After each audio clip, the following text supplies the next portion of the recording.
శుభోదయం, శుభ సమయం. తేదీ మార్చి 22, 2026. సంవత్సరం శ్రీ పరాభవనామ సంవత్సరం. ఆయనం ఉత్తరాయణం. ఋతువు వసంత ఋతువు. మాసం చైత్రమాసం. పక్షం శుక్లపక్షం. తిథి చవితి. రాత్రి 11:59 వరకు. వారం ఆదివారం. నక్షత్రం భరణి. రాత్రి 1:24 వరకు. యోగం వైధృతి. సాయంత్రం 6:22 వరకు. కరణం వనిజ.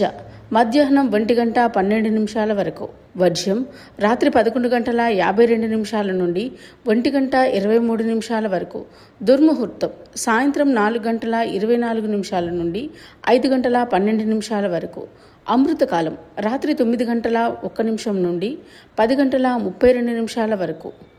రాహుకాలం సాయంత్రం 4:30 నుండి 6 గంటల వరకు. యమగండం కేతుకాలం మధ్యాహ్నం 12 గంటల నుండి 1:30 వరకు. సూర్యరాశి మీనం. చంద్రరాశి మేషం. సూర్యోదయం 6:21. సూర్యాస్తమయం 6:27.